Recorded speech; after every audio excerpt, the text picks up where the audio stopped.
น้อยทางน้องหน้าเพื่อนกำลังเห็นอย่างเด้อสบายดีน้องน้ำโดยฟ้าเราเห็นอย่างนี่ปิ้งชิ้นหมูฮักแต่หมาบ่แม่นฮะก็มาโดนแล้วได้เห็นหน้าโดนแล้วบ่ได้เห็นหน้าบ่จรได้มือย่อเฮือนนั้นโดยเพราะว่าข้าวเวียกเนาะบ่ได้ขึ้นมาขนาดเพื่อนน้องไส้เพิ่นก็ยังบ่ได้มานำหมู่ใกล้เลยพี่น้อยใกล้จะได้ขึ้นบ้านใหม่เลย90%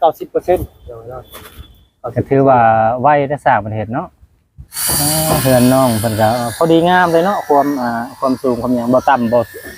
สูงบ่เจอสิไปจักเทื่อแล้วบ่ยังบ่สิไปจักเทื่อเนาะยังไปบ่บ่จอดมาตั้งแต่มือย่อมือย่อแล้วก็ลงไปแล้วก็เมื่อเลยนะมือย่อนั้นเลยอ๋อแม่นไปเลยไปครับบ่จอนไปเดี๋ยวขึ้นน้องน้ำเพิ่นสิเข้ากินน้ำก่อนเนาะโอเคเป็นปิ้งซีนหมูก็พี่น้อยเพิ่นกินข้าวกินน้ำก่อนเนาะพี่น้อยหมูว่าเพิ่นกั้นจักห้องเนาะห้องนอนเข้าไปเบิ่งข้างใน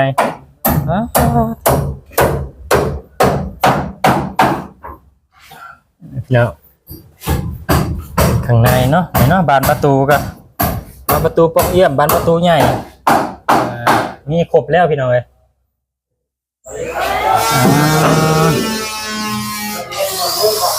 เป็นห้องนอนอันนี้อีกห้องหนึ่งพี่น้อยนี่เป็น2ห้องนอนเนาะน้องน้ำเพิ่นกันนั่งกินข้าวเที่ยงเป็นข้าวแรงเลยพี่น้อยกินหมูกับย่างแน่เนี่ยลาบเสี้ยนบ่ลาบเสี้ยนบ่เล่าซื้อมาฝากบ่พี่น้อยทางสร้างเพิ่นก็ยังบ่ทันกินบ่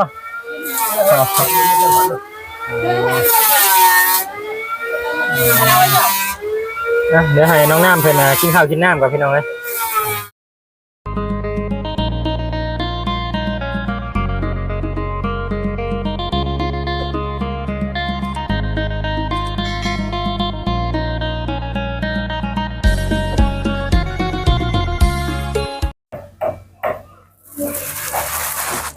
กับทักทายสบายดีเด้อพ่อแม่พี่น้อง FC กันเบิดสุขคนบ่ว่าสิอยู่ทางฝั่งลาวฝั่งไทยหรือว่าทางต่างประเทศเนาะยินดีต้อนรับเข้าสู่ช่อง YouTube บ่าวจอนชาแนลพ่อแม่พี่น้องเอ้ยตอนนี้ก็มาฮอดจอดถึงแล้วบ้านของน้องน้ำเซเพิ่นพ่อแม่พี่น้องเอ้ยแต่มารอบนี้พี่น้องเอ้ยเดือนเพิ่นเนาะจนแบบตัวใกล้สิแล้วเลยพี่น้องเอ้ยตอนบ่จอนมากตอนนั้นก็ยังยกเสาตั้งเสาพี่น้องเอ้ยยกเสาตั้งเสาขึ้นเนาะมารอบนี้แล้วก็แต่พี่น้องแอมพามุ้งหลังคาใส่ลูกติ่งเนาะเรียบร้อยแล้วพี่น้องยังบ่ทันเข้าแต่บานประตูเนาะก็ถือว่าไวเนาะพี่น้องสาววันเฮ็ดเนาะบ่จอนก็บ่ได้มาหลายมื้อเลยพี่น้องวันนี้ก็มีโอกาสเนาะตัวพี่น้องเรื่องต่อทางสาวสบายดีเด้อทางสาวเนาะสร้างเพิ่นเพิ่งต้องเข้าลูกติ่งพี่น้องเอ้ยเสื้อผ้ามันจะสีแดงพี่น้องสีแดงราคาสีน้ำเงินเนาะ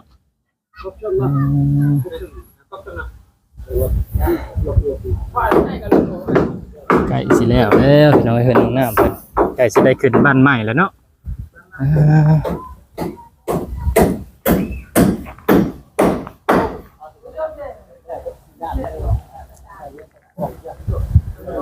ยังแต่ประตูปองเอี้ยมพี่น้องยังบ่ทันเข้าเนาะ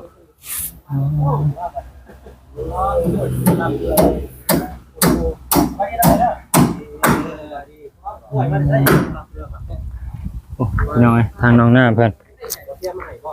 กำลังเห็นอย่างเด้อสบายดีน้องน้ำโดยฟ้าเราเห็นอย่างนี่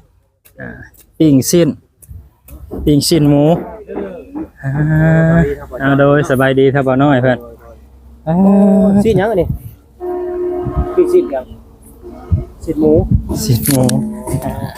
คือซีดหมูบ่หรือว่า เบาเสียงสื่อ อ๋อเบาเสียง จูดเอาเลยบ่นี่ โอ้ จูดเอาเลยบ่ หักแต่หมาบ่ แม่นฮะก็มา โดนแล้วได้เห็นหน้า โดนแล้วบ่ได้เห็นหน้าบ่จอน ได้มือย่อเฮือนนั้น โดย ข้าวเวียก เพราะว่าข้าวเวียกเนาะบ่ได้ขึ้นมาขนาดเพื่อนน้องไส้เพิ่นก็ยังบ่ได้มานำหมู่ โดย แฟนของไส้กินอะไรเนาะ โดย กำลังมาซื้อเรือนกั้วมาสันจ้าแล้วก็ห้องน้ำทางน้องน้ำเนี่ยโอ้แล้วไว้ลิตามซื้อมือลงไปเนาะไปนอนแป๊บเดียวเลยขณะคนพักได้ฮะพักมื้อหนึ่งได้เนาะไปพักวันฉีดวันมัน โด บ่ ย คื อัน อ นั้น วัน เขาพักมือดองนะ อ๋อ โดยมืองานดอง ใกล้เลยพี่น้อยใกล้จะได้ขึ้นบ้านใหม่แล้ว 90%เดี๋ยวเนาะ ก็ถือว่าไว้ได้สร้างประเทศเนาะ แม่น บ้านประตูได้สามารถมาครบแล้วบ่ มาครบแล้ว อ๋อ มาคุมหมดแล้วคือรอดในทางมืดที่ใส่เรียกที่กันเนี่ยก็เรียกตอกลูกติ่งเนาะตอกลูกติ่งเลยจะกินแรงบ่เนี่ยจะกินข้าวแรงบ่ กินข้าวเที่ยง กินข้าวเที่ยง แม่ จะมุ่งเลย นี่จะมุ่งแล้วนี่ 4 โมง 5 โมงยัง 4 โมง 5 โมงยังสิเข้า5 โมงแล้วพี่น้อย บ่ได้บ่ได้กินข้าวเที่ยงใคร เจ้าบ่ เจ้าบ่ แม่ อ๋อ มีแต่ผู้เดียวฮะ โดย ฟ้าก็ไปอยู่ไสมา ยังบ่ทันอยาก เดี๋ยวนี้อยากแล้ว อยาก ว้ายยังมาพี่ควันอูดนั่นโอ้เอามานึงออกบางวันเอาอยู่ยังหนาวอยู่เนาะ ยังน่ะ ยังลมอยู่ได้เพียงหนาวผมยังเย็นอ่ะพอดีสั่งแบบทอดลายกับบดีหนาวลายกับบดีอากาศแบบนี้กับบดี จะดีคักเลย พอดีจ้ะนอนหนาวนอนม่วนพอดีเลย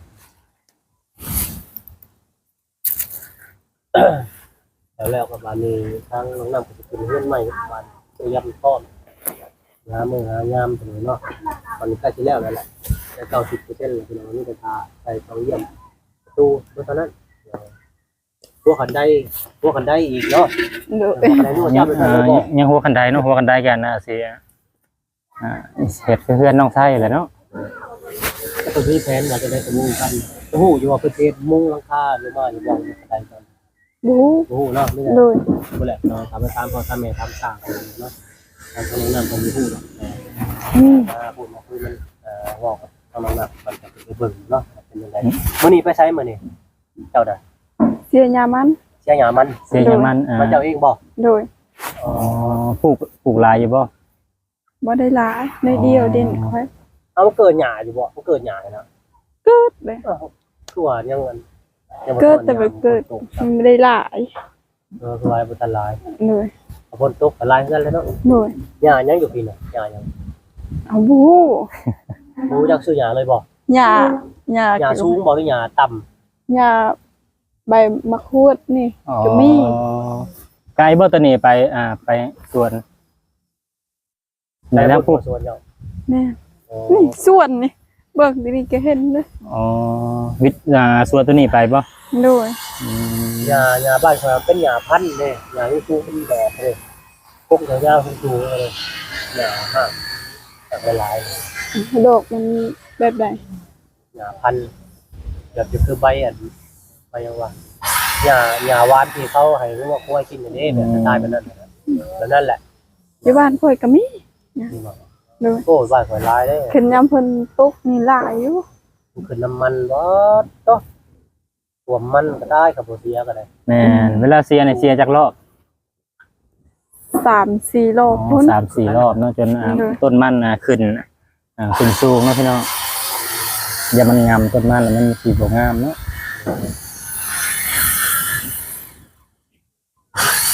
เพื่อนน้องเพิ่นก็พอดีงามเลยเนาะความสูงความหยังบ่ต่ำบ่สูง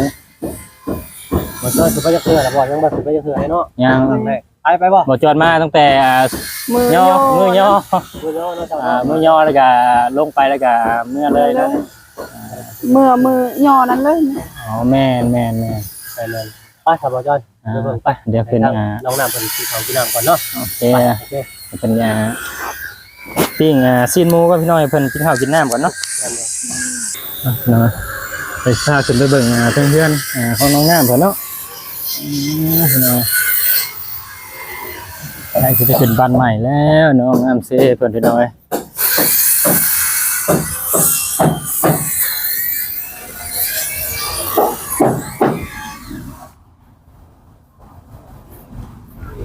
เนาะสิ่งทางนี้เข้าแล้วเบิดแล้ว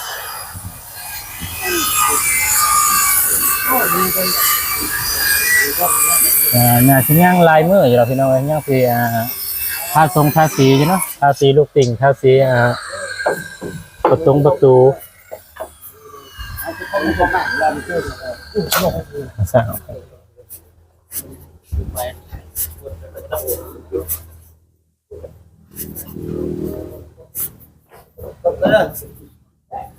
พี่น้อยจะพาขึ้นไปข้างบนเนาะโอ้อะไร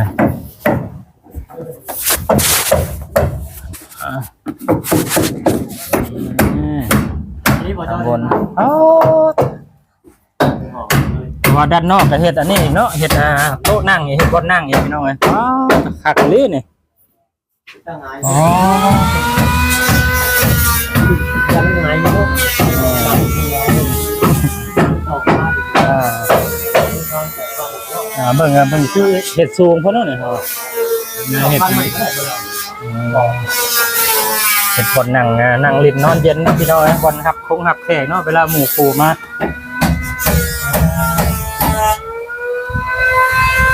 พี่น้อยหัวเพิ่นกั้นจักห้องเนาะห้องนอนเข้าไปเบิ่งข้างใน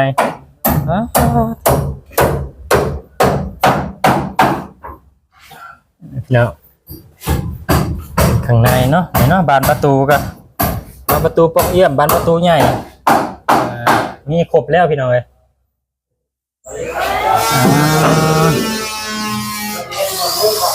เป็นห้องนอน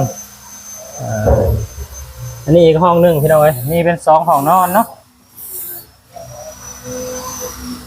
เนาะห้องนี้กัน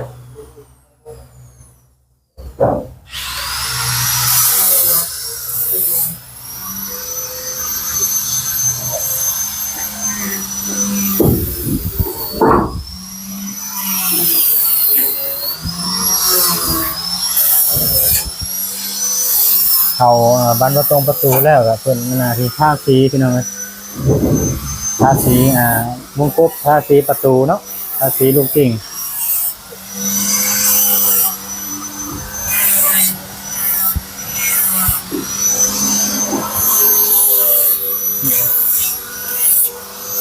สร้างเพิ่นเฮ็ดคักเลยพี่น้องอันนี้ทาทรงทาสีครบเลยบ่สร้างอ๋ออันนี้แปลว่าถ้าทรงถ้าสีแปลว่าให้แล้วเบิดเลยบ่หรือว่าสีในต่างหากบ่อ๋อ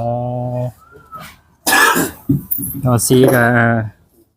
จ้างต่างหากเนาะพี่น้องจ้างทาต่างหากเนาะ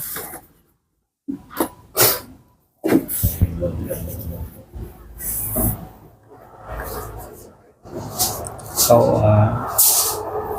มื้อนี้แล้วบ่มื้อนี้เขาลูกติ่งว่ายังไม่ก็ยังซอยยังปากบ่ได้เลยมัดละ18อ๋อมาหาคน11 18เอาซอยเท่านั้นเลยไม่ตัวนี้แหละ ไม่ก็บ่อยากพอเนาะแม่น บ่ไปยังสำเร็จก็คือเอาไว้เติมไปเนาะพอเฮ็ดค่อยไปเป่าลายมันสิบ่งามเนาะช่างเนาะเอาแบบ บ้านนี้ก็บ่ได้มาคาเวียด เอาแบบบ่ไปโอ้ดอง ดอง โอ้ส่วนนี้ดองลายเนาะ ดองลายดิ เป็นบุญจนโอ้เลยดองเนาะเงินในท้องก็จะว่าหายไปเรื่อยๆว่าจะไปเอาเลยสร้างกัน4คนเนาะ4คนพี่น้อยสร้างเพิ่น ไว้ลายมันสิบ่งามเฮ็ดซ่าเนียบๆเนียนๆครับบ่ได้เป็นออกแบบ เราเสียง โอ้บ่ได้มีไม้ต่อไปอยู่บ่ ยังมันไปซื้ออีกบ่มีมาอยู่ก็นี่มันเกาะลงทางนั้นเลยทั้งต่ำได้คนนั้นนะเอาได้4เมตร2เมตร4โอเคไม่ได้จะ2เมตร10แม่นโดย ส่งเม็ดซี่เด้อเซาซี่เม็ดหาเนี่ยโอเคเลยนี่เลยส่งเม็ดซี่ตามใครบ่ได้ คือสร้างพักอยู่นี่บ่หรือว่าเที่ยวเอา เที่ยว อ๋อเที่ยวเอา สำเนียงงามเลยแหละอย่างไร ก็ถือว่างามได้พี่น้องเพื่อนน้องน้ำเพิ่นเนาะ นี่ก็ธรรมดา เบิ่งก็แข็งแรงบ่สะเนือนอีกเนาะเวลาย่างอะไรอย่างคือ แบบนี้แล้วเฮือนมันใหม่มันยังก็บ่พอมันยังบ่ได้ก็บ่พอยังเอาที่เด้ที่แล้วแต่ไม่เช่นมันยังก็เสร็จที่มันเป็นแหน แม่และแม่ เฮือนมันใส่ห้างว่าเรือรถใหม่ เพื่อนน้องใส่เวลาย่างแล้วมันสะเนือนได้พี่น้อยอันนี้ยังว่าธรรมดาเนาะ แม่ ใช้เวลาจักมื้อสั่งเฮ็ดนี่ตั้งแต่เริ่มมาตั้งเสา เริ่มแต่กบใหม่เลย16มื้อนี้แหละ อ๋อ16มื้อนี้ พอเฮ็ดเรื่องมาเฮ็ดเป็นหึงแล้วนานแล้วจะเอาขายเวียกไหมก่อน แบบว่าเฮา สุดนั้นก็3มื้อ ก็เป็นยังสะแต่ชั่ว แม่ มันเป็นไวไลน์มันสวยงามนะครับอย่าไปรวมมันเรียบ ไปมือเลย คือเราปากเดียวไอ้ที่ทั้งสร้างทั้งปากเลยเป๊ะๆเลยคือแบบไม่ได้รวมเรียบเลยนะเนียนเลย แม่ เราเห็นแบบสูตรเหล้าอะไรเดียวกันใครสูตรเหล้าแต่ละอย่างคือกันเวลา ถือว่าสุดยอดพี่น้องเอ้ย ก็ได้สีเมื่อแล้วก็สีพักแล้วก็เลยว่ายังจะหน่อยเนาะ วาดใหม่อ่ะ ปกตินี่จักโมงมื้อ ตามแล้ว ยิงตามเนาะ ค่ำไปแล้ว5โมง6โมง คืออยู่ไทยเลยตามมือเนาะแต่ความสำเร็จเลิกสำเร็จอย่างนี้ตามซอยกันแน่เผาอย่างแล้วแน่เนาะเผาไปเรียกบนอื่นแน่ประมาณนี้ครับเนาะสั่งประมาณนี้เรื่องอะไรเนาะพักแต่ยังไม่สำเร็จอะไรยังไม่ทำสั่งเพิ่นเห็นงานที่การประ แอ จำ มตัวนี้นะ อ๋อ เป็นยังไงเป็นยังไงบ้าง ก็ใส่ผ้าแอมอัดเลยตัวนี้ อ๋อแต่ว่าอัดเลยทางนี้ตุ๊ดอันนี้มันได้บ่ แม่ อ๋อ ลงไป พ่ออยู่บ่ไอ้แป้นนะ พอเนาะ อ๋อน่าสิพ่ออยู่เนาะอืม ครับรอให้ครับตรงนี้ทางเบิ่งอัดตัวนี้ อืม อันเลย ใส่ไม่เช่นดิไม่เช่นเราเลยชั้นๆเอาต่อเอายาวเพราะว่า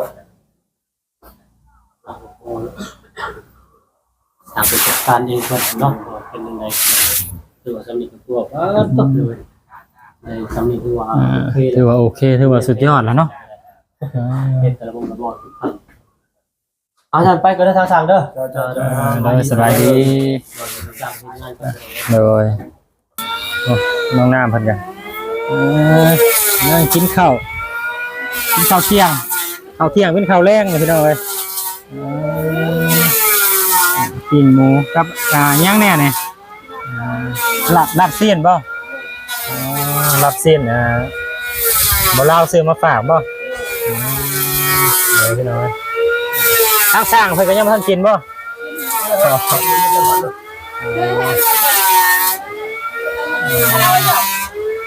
เดี๋ยวให้น้องน้ำเพิ่นกินข้าวกินน้ำกับพี่น้องเอ้ย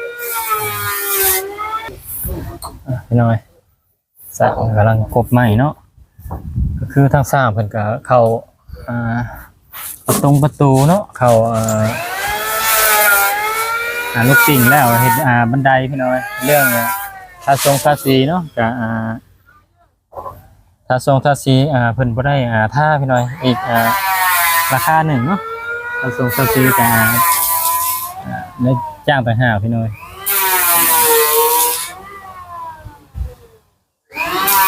เป็นสิยังลายมืออยู่ดอกพี่น้อยยังสิบ่ฮู้ว่ากันเปื้อนเพิ่น